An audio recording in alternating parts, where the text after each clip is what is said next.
Olá, seja muito bem-vindo, muito bem-vinda ao Pod Vida, o podcast do Hospital Oncovida. Por aqui a gente acredita que informação também é cuidado. Por isso a gente está sempre trazendo conversas que tocam o coração, que curam a alma, para poder nos conectarmos com você, que sempre nos acompanha com todo carinho. Hoje nós falamos de um assunto muito sensível para milhões de mulheres em todo o mundo, que é o câncer de mama, uma vez que estamos no Outubro Rosa, um mês de conscientização sobre a doença. Para falar sobre isso, essa conversa tão necessária, eu recebo aqui no Pod Vida a doutora Débora Cotrim, oncologista do Hospital Oncovida, que já acompanhou a história de muitas mulheres, e também a Isabela Bezerra da Silva, que passa por um tratamento com a gente lá no hospital.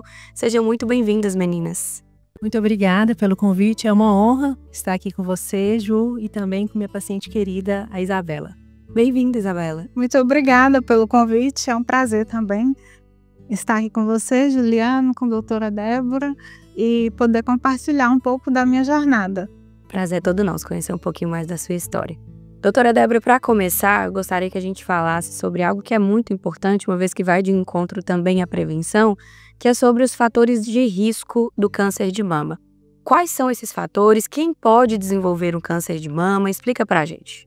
Bom, então o câncer de mama é o tumor, à exceção do câncer de pele, mais comum entre as mulheres, né? São esperados aí aproximadamente por ano 73 mil casos novos. E os principais fatores de risco para o desenvolvimento do câncer de mama é o fato de estarmos envelhecendo e de sermos mulheres, ou seja, o sexo feminino e a idade. A gente sabe que o câncer de mama também ocorre nos homens, né?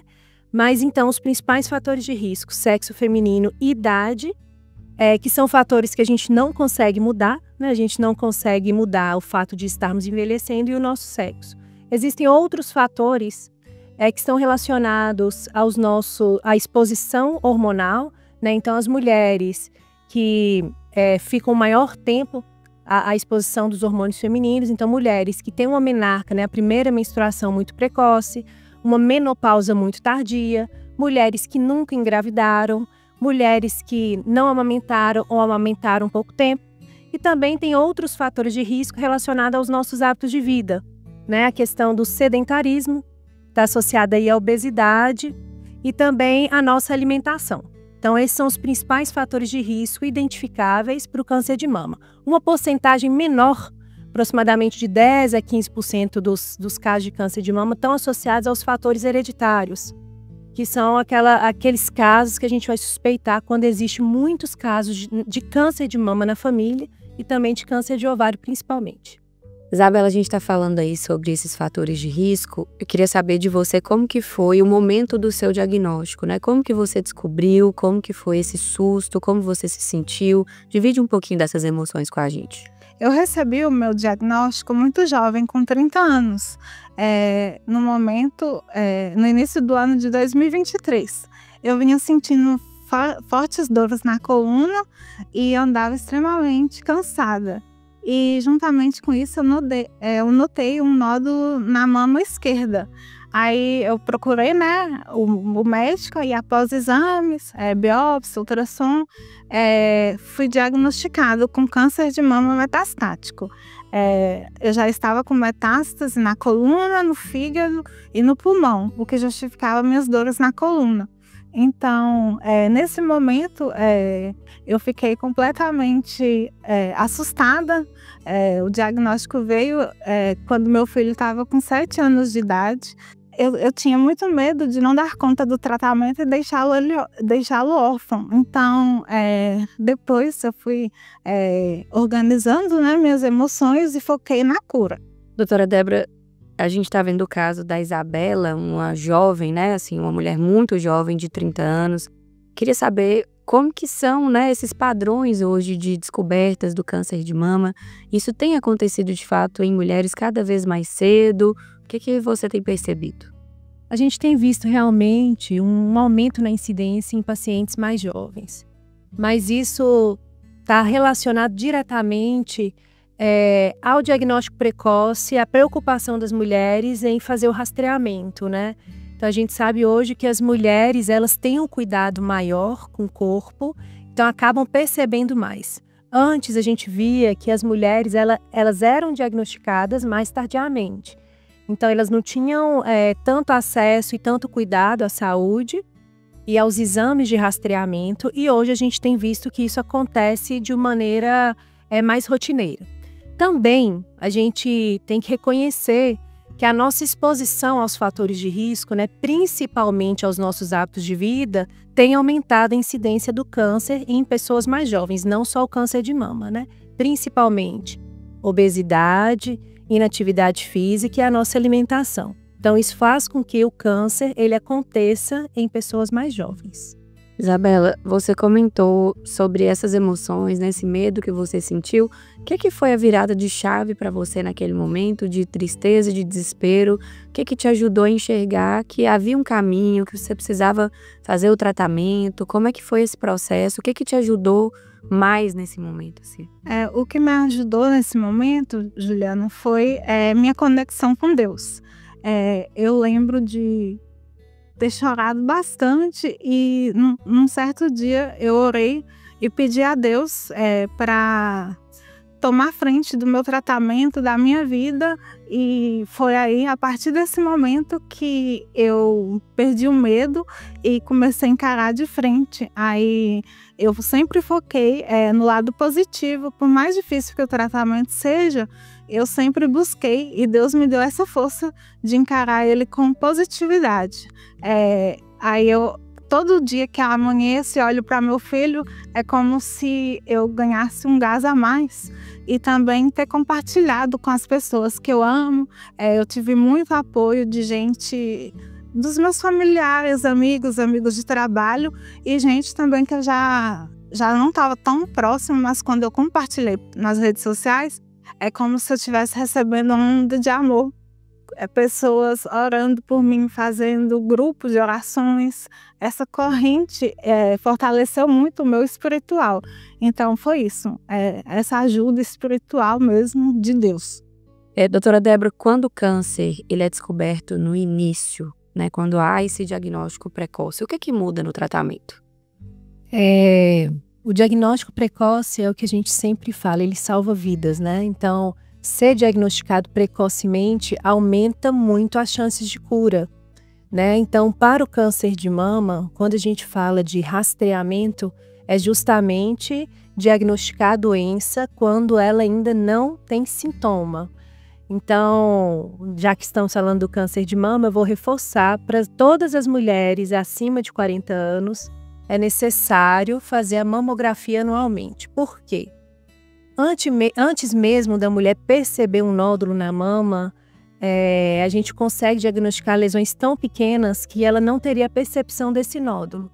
E com isso a gente consegue fazer tratamentos de maneira mais efetiva para cura, né? Então existe uma diferença muito grande se o nódulo está só na mama, se ele é pequeno, comparada a uma doença, por exemplo, do caso da Isabela, que tinha um nódulo na mama, que já era um nódulo muito grande, que ela conseguiu perceber, que ela conseguiu palpar, e além disso já tinha também outros órgãos, né? Então a gente sabe que o diagnóstico precoce, quanto mais precoce a doença for diagnosticada, as chances de cura elas são aumentadas.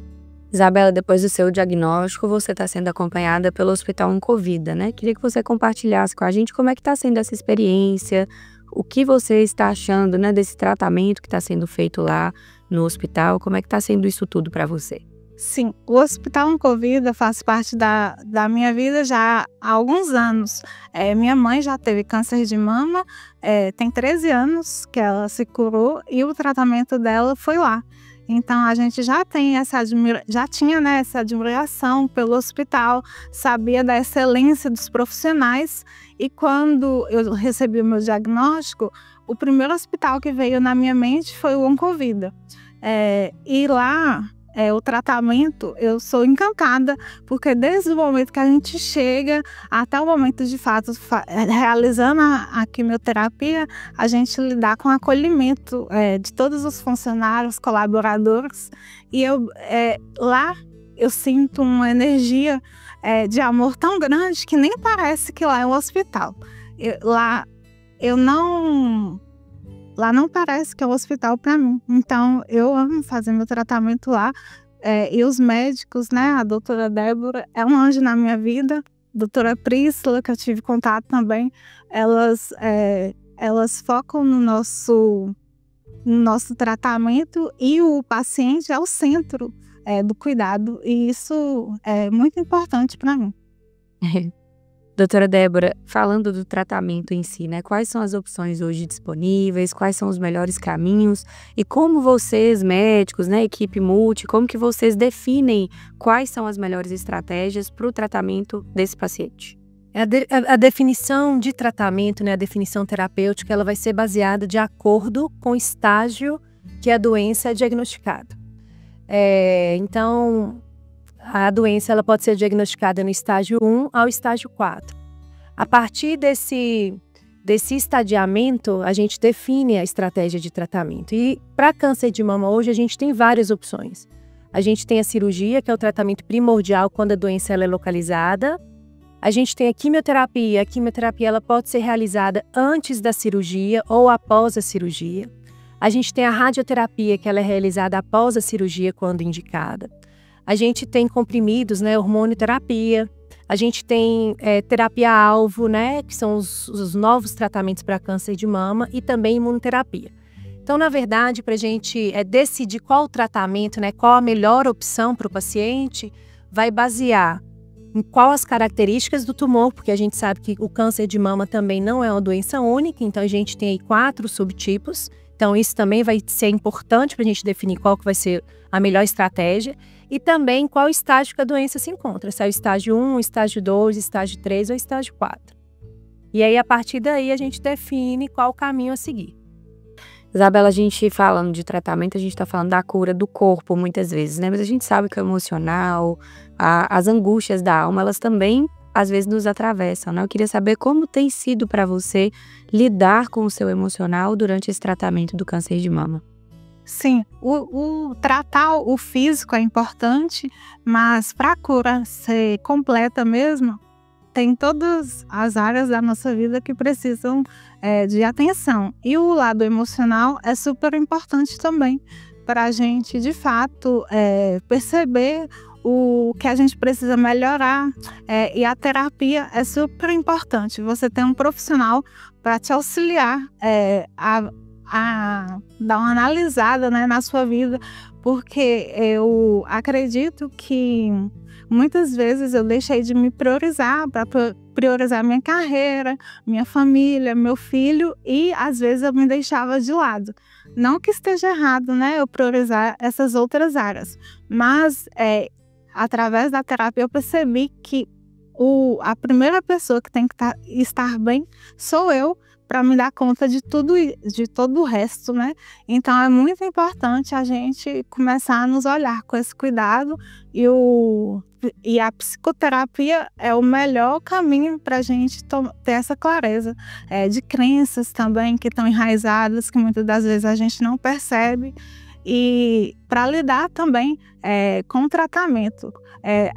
A gente está, né, precisando desse cuidado, a gente está doente. Como eu vou encarar esse tratamento? A gente tem 2 opções, olhar pelo positivo ou pelo negativo. A doença está presente, mas se você escolher olhar ela pelo lado positivo, sendo agradável, te ajuda, porque até como você vai receber a medicação, sua mente interfere. Se você ficar pensando muito no negativo, tem hora que você começa a sentir reações que você não teria se você tivesse com um pensamento melhor. Então, a gente tem que cuidar muito desse lado emocional. Com certeza. Doutora Débora, para os médicos, a saúde mental ela é importante nesse processo todo do tratamento também? Com certeza, né? Eu acho que não só para o paciente, mas para o médico é importante, porque a gente... cada paciente tem uma história, né? Então a gente não tem como se bloquear e não viver aquela história junto com ele.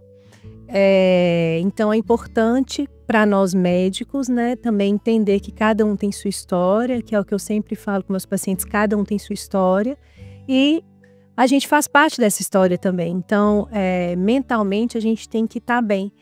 E Bela falou muito bem dessa questão espiritual, mental, que a gente tem que pensar que nós, seres humanos, nós somos uma tríade, né? Então, se a gente pensar num triângulo, o ser humano, ele parte do princípio que a gente tem o corpo, que é o físico, a mente e o espírito, né? E a doença, ela se manifesta somente na parte física, mas a gente tem que saber que a tríade, ela está muito interligada.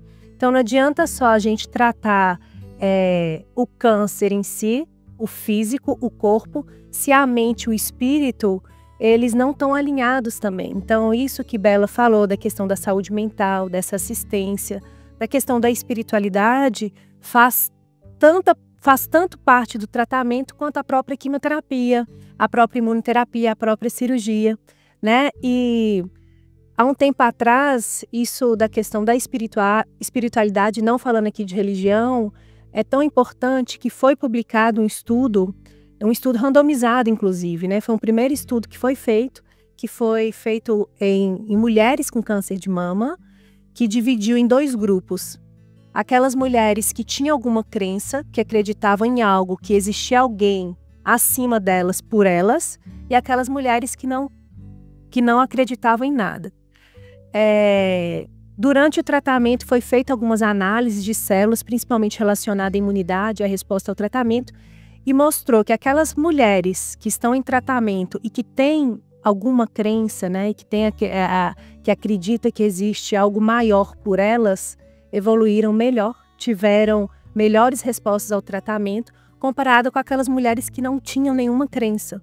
Então, isso mostra pra gente que não adianta só a gente tratar o corpo físico, se a nossa mente e a nossa questão espiritual, ela também não conseguir acompanhar, né, durante o tratamento. Faz todo sentido. Essa relação com a fé, Isabela, logo no início você falou, né, que Deus te sustentou muito no momento do diagnóstico. Como é que é isso hoje para você? Esse processo todo te aproximou de Deus? Como é que é a sua relação com o espiritual? Sim, esse processo me aproximou mais de Deus, sim. Eu sempre fui uma pessoa de muita fé. Eu sou espiritualizada desde pequeno. Eu tenho essa percepção do agir de Deus em minha vida. Então, eu já passei por momentos difíceis, mas em todos eles, eu vi o agir de Deus na minha vida. Então, em momento algum, eu pensei em desistir, porque eu sei que Deus não dá uma batalha que você não consiga alcançar, né? Então, Deus sempre esteve e sempre vai estar presente na minha vida. Amém. Doutora Débora, para a gente fechar, para as mulheres que estão nos acompanhando, a gente sabe que muitos pacientes do hospital, eles têm acompanhado, né? Depois do primeiro episódio, a gente recebeu muitas mensagens aí de carinho das pessoas que assistiram na íntegra o nosso podcast. Então, eu queria que você deixasse uma mensagem para a paciente que está nos acompanhando agora, descobriu um câncer recentemente. O que a gente pode deixar de recado para eles? Bom, então o recado que eu queria deixar para todas as pessoas, né? Não só as mulheres, né? Para todas as pessoas que acabaram de receber um diagnóstico de câncer. O diagnóstico, ele é assustador, ele vai te virar de cabeça para baixo, como a Bela falou, vai te trazer insegurança, vai te trazer incerteza, vai trazer uma escuridão inicialmente, mas o que a gente tem que ter em mente é que depois de um diagnóstico de câncer, você não vai ser mais o mesmo. Você não vai ser mais a mesma. Porque no meio dos desertos, no meio da escuridão, a gente consegue encontrar flores e encontrar todo o amor que você vai precisar. E durante a caminhada você vai ver que você terá pessoas em quem confiar, pessoas em quem agarrar, profissionais para te ajudar. E você vai olhar para trás e vai ter muito orgulho da sua história. Que lindo. Amém. Isabela, eu queria que você também deixasse o seu recado para quem está nos acompanhando, descobriu um diagnóstico recente, está com medo, está com incertezas, com dúvida. O que você poderia deixar de mensagem para essas pessoas? Minha mensagem é para vocês não desistirem. Realmente o diagnóstico é bem assustador, mas desistir não é uma opção. Tem muita vida além do câncer. se eu tivesse desistido em 2023, eu não estaria aqui mais. E olha só, eu já vai fazer quase, contando em números, 1000 dias após o meu diagnóstico. É muita vida, é muitos momentos maravilhosos que eu passei junto da minha família. Então não desista. Deus sabe o que vai no seu coração. Ele sabe de todas as suas lágrimas, todas as suas dores, e Ele vai te honrar. A vitória é certa se você não desistir. E minha mensagem é essa. Gente, muito obrigada por estarem aqui hoje. Foi uma honra para mim ter escutado vocês. Eu acho que essa conversa é um convite para a gente viver o hoje, viver o agora. Porque o amanhã a gente não sabe, né? Amanhã pode ser eu, pode ser a doutora Débora, pode ser qualquer pessoa. Mas o que a gente tem é o presente de estar vivo, de estar bem, de estar compartilhando momentos com quem a gente ama. Então, estou muito feliz de estar aqui com vocês hoje. Obrigada, Bela. Foi um prazer te ouvir. Obrigada, viu, doutora Débora? Até a próxima. Quero agradecer a você que nos acompanhou em mais um episódio do Pod Vida. Em breve teremos outros assuntos para trazer para vocês aqui. Muito obrigada pela companhia e até a próxima oportunidade. Tchau!